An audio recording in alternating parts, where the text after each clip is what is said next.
farò una breve lezione di storia oggi, un pochino per spiegarvi che ciò che state vivendo oggi non è niente di nuovo in realtà. Anzi, si potrebbe dire che è un problema ormai congenito, qualcosa che colpisce l'Europa da 150 anni.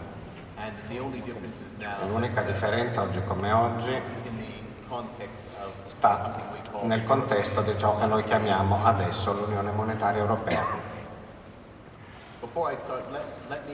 Prima di cominciare vorrei però spiegare un pochino che in effetti ho lavorato nei mercati finanziari.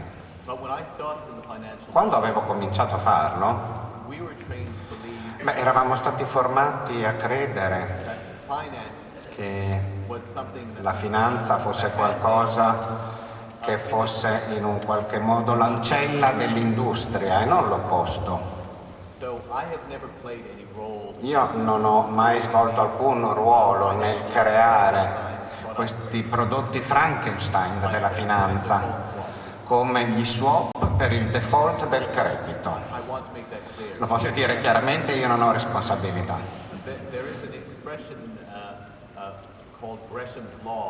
C'è un'espressione che è la legge di Gresham, che dice che il denaro cattivo scaccia quello buono.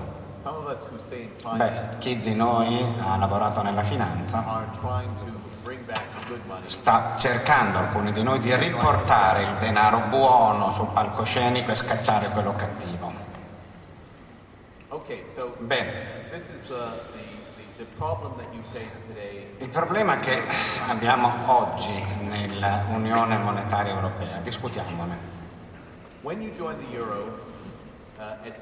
Diventando parte dell'euro, come ha spiegato già Stefani, voi avete in un qualche modo rinunciato alla vostra moneta sovrana a favore di una nuova moneta che è l'euro.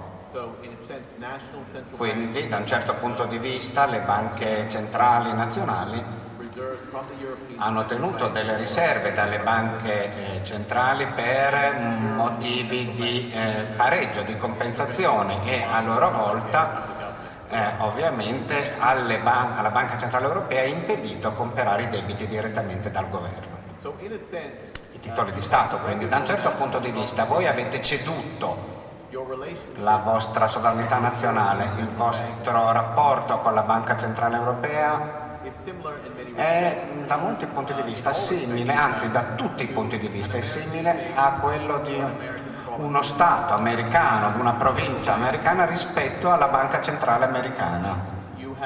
Voi siete utilizzatori, per così dire, di una moneta, di una valuta, ma non la create più e quindi avete perso la vostra sovranità. Il motivo per cui tutto ciò, magari ci saranno state anche dietro delle ragioni storiche nobili, forse c'era un desiderio di evitare gli orrori di quello che effettivamente si era vissuto con 2 terribili guerre mondiali, e in effetti c'era l'ideale forse di creare gli Stati Uniti d'Europa. Però devo dire che in ultima analisi questi Stati Uniti d'Europa che si sta cercando di creare si fondano su appunto delle basi assolutamente inadeguate. Questa architettura inadeguata, secondo me, è alla causa del problema odierno. Ora, non è colpa dell'Italia, che è un paese spendaccione mediterraneo, come magari spesso ai tedeschi piace dire. No, questo è in realtà un mito che viene divulgato adesso dalle elite finanziarie mondiali, che non ha riscontro nella realtà. Vediamo adesso un po' quella lezione di storia di cui vi parlavo. Si potrebbe in effetti sostenere che negli ultimi 150 anni si è avuta una storia del cercare di far fronte col problema tedesco.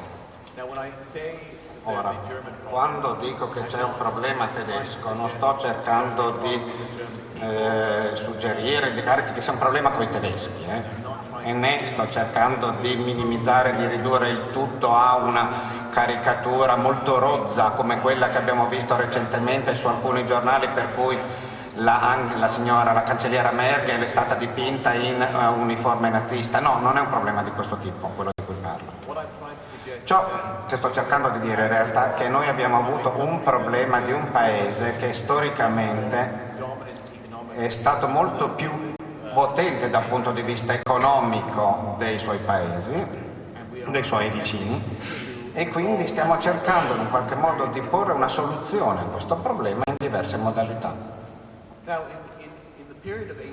Ora, nel periodo dal 1865 al 1870,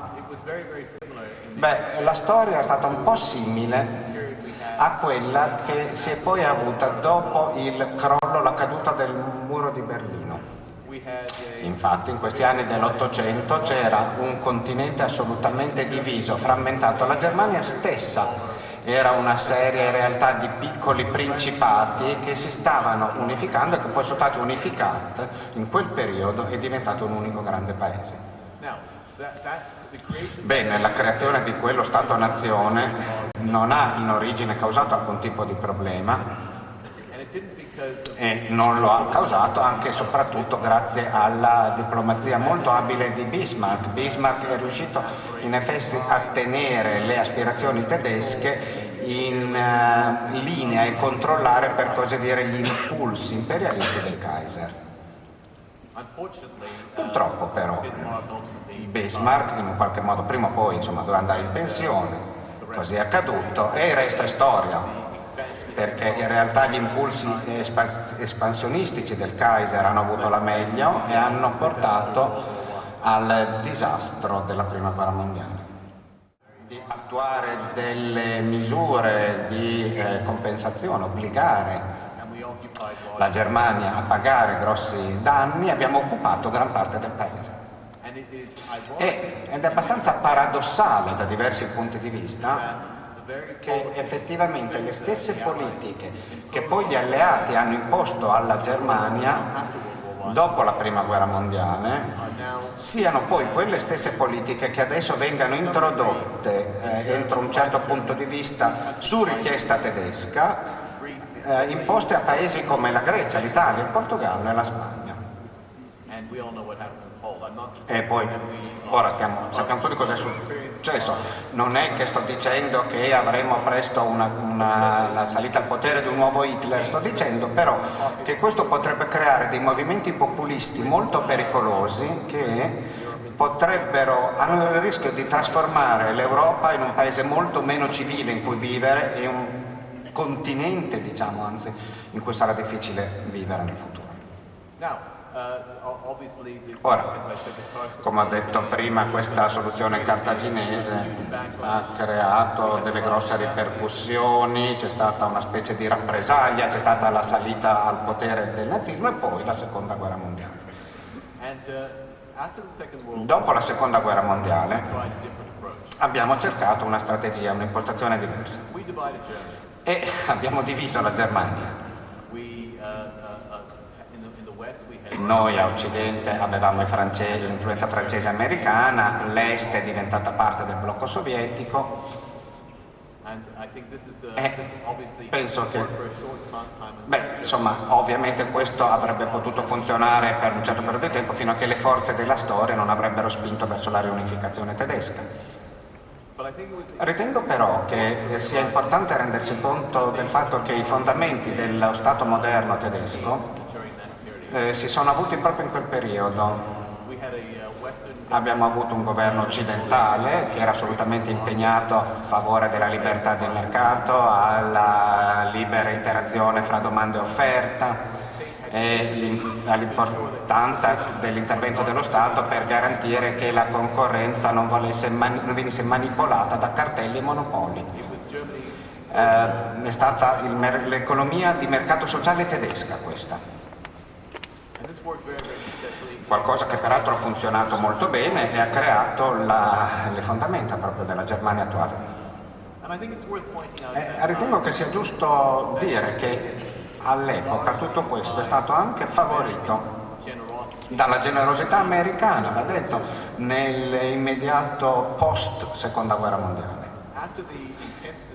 Ora, dopo la distruzione la devastazione della seconda guerra mondiale. Non ci sono stati dei politici americani che hanno fatto delle lezioncine agli europei dicendo che erano dei pigroni, degli spendaccioni e che dovevano assolutamente tirarsi sulle maniche e darsi da fare. No, gli americani all'epoca rispondero infatti con trasferimenti finanziari di bilancio molto notevoli, equivalenti al 2,5% del prodotto interno lordo americano all'anno per diversi anni negli anni 40, dopo la seconda guerra mondiale, ed è stato ciò che ha creato appunto le basi del più grande periodo di espansione europeo. È pertanto importante rendersi conto che ci sono state delle eccidenze fiscali da una parte utilizzate per favorire la crescita, non per ripagare dei debiti, neanche per seguire diciamo, gli obblighi necessari secondo il mondo della finanza. Ora, una volta che si è avuta la riunificazione tedesca, poi l'intero problema tedesco si è riproposto. Alcuni, come la signora Thatcher, il primo ministro della Gran Bretagna, che ha pensato che avessimo creato una nuova entità, un nuovo mostro, insomma. Però le sue preoccupazioni erano sono state scavalcate, per così dire, dagli interventi di quelli che io chiamerei l'ala destra europea del governo tedesco. La teoria all'epoca era che effettivamente se la Germania si fosse legata completamente all'Europa in un obiettivo da Stati Uniti d'Europa, in qualche modo il resto dell'Europa non avrebbe dovuto più preoccuparsi del cosiddetto problema tedesco. Abbiamo pertanto creato il Trattato di Maastricht come risultato di tutto questo, che è stato negoziato nel dicembre del 91 ed è stato firmato nel febbraio successivo, quando il potere sovrano tedesco si è ulteriormente ridotto nonostante l'enorme successo economico della Germania come paese singolo dalla seconda guerra mondiale in poi. Questo ha significato che la Germania come altri paesi in ultima analisi hanno dovuto cedere la loro valuta, in questo caso il marco. L'Europa in teoria avrebbe dovuto avere una politica comune di difesa estera e le frontiere dell'Unione Europea si sarebbero aperte, questo era l'obiettivo. Però c'era un problema che si è presentato subito dopo la creazione dell'euro. E cioè, nonostante i tanti vantaggi offerti da un'economia di mercato unico, c'era però il problema di quanti poi e quali paesi dovessero unirsi a questa nuova unione, in questo caso monetaria. Alcuni sostenevano che l'unione dovesse essere piccola, con pochi membri, quindi pochi paesi che avessero delle radici e delle politiche sociali, culturali ed economiche, simili politiche di questo tipo. Insomma, la scuola Piccolo e Bello, di cui era assolutamente principale esponente la Bundesbank, la banca centrale tedesca, che ha sostenuto, questa scuola ha sostenuto che mettere insieme la sovranità nazionale, un coordinamento fiscale e monetario sarebbe stato più possibile se i paesi coinvolti avessero delle strutture economiche, politiche e prospettive economiche e sociali simili. Si sosteneva che una grossa espansione dell'Eurozona, quindi comprendendo paesi più eterogenei, con tradizioni storiche e ideologiche diverse, avrebbe complicato il desiderio e avrebbe in un qualche modo limitato la convergenza. C'era però un'altra scuola, che era quella del grande e bello. Questi sostenevano che maggiore, più grande sarebbe stata l'Eurozona e più sarebbe stata forte la nuova valuta contro il dollaro come valuta mondiale di riserva. Ora, io ritengo tutto questo sia anche discutibile, ma in realtà la scommessa all'epoca era che l'Europa è stato lanciato, nonostante le disparità regionali e nazionali fra i 12 allora paesi fondatori in termini di occupazione, di reddito pro capite, di prospettive economiche, e non c'è stato all'epoca, non c'era un'autorità di bilancio unica che potesse alleviare queste differenze. La convinzione era che più questi paesi, più a lungo avessero avuto questi paesi una valuta comune, più sarebbero stati spinti verso una convergenza. E questa è stata la scommessa che si era fatta all'epoca, e chiaramente è una scommessa che non è stata vinta. Perché, come possiamo vedere adesso, in realtà le disparità fra i vari paesi membri dell'euro si sono accentuate, non ridotte. Dobbiamo pertanto chiederci perché la Germania in ultima analisi si è detta d'accordo sulla struttura del grande bello, nonostante poi i problemi che si sono verificati. Beh, io ritengo che questo sia importante perché quando si capisce il perché la Germania ha detto sì all'unione ampia, più ampia, con paesi più eterogenei, se capiamo questo ci aiuta a capire che in realtà sono stati grossi beneficiari del sistema per come esso è oggi, e che assolutamente non possono criticare, non hanno motivo, non sono giustificati a criticare paesi come Italia, Spagna, Portogallo e Grecia per quello che è accaduto. Ora andiamo un pochino nel dettaglio, perché quando parliamo di Germania in realtà parliamo di 3 Germanie diverse. La Germania numero 1 è la Germania della Bundesbank, della banca centrale tedesca. Bene, questo è il capitale della finanza in ultima analisi, è quel segmento del paese che a tutt'oggi mantiene fobie enormi a proposito del riemergere di una possibile inflazione in stile Weimar, e hanno quasi una convinzione, per dire teologica, nella solidità della valuta e odio per l'inflazione. Secondo loro questa Germania sarebbe ancora con lo standard aureo, e per quanto possibile hanno cercato di ricreare un'eurozona con il modello dello standard aureo tenuto bene a mente. Poi c'è la Germania numero 2, che è l'ala per così dire internazionalista, io la chiamerei, del paese. Per lungo tempo sono stati guidati da Helmut Kohl. Questo era un gruppo che probabilmente sono gli esponenti più importanti dell'idea che l'Europa può liberarsi da sola del cosiddetto problema tedesco una volta per tutto, se la Germania appunto si vincola, si lega alla struttura Stati Uniti d'Europa, e se la Germania continua a aiutare le istituzioni che spingono l'Unione Europea verso questa direzione. Ora, io ritengo sia discutibile se questa visione sia adesso sopravvissuta ai 10 anni di mandato di Helmut Kohl, però ciò non di meno questo fa parte dello spettro politico tedesco che almeno in parte rimane oggi. Beh, potete vedere le intenzioni in un qualche modo di queste due opinioni. La Germania della Bundesbank non avrebbe mai permesso delle aspirazioni internazionaliste vaghe che avrebbero un pochino, sarebbero sfuggite ai requisiti dell'odio, dell'inflazione e della solidità del denaro. Immaginiamo quanto essi si sentivano minacciati da questo pericolo, il che ci porta alla variabile fondamentale della politica tedesca, la Germania numero 3.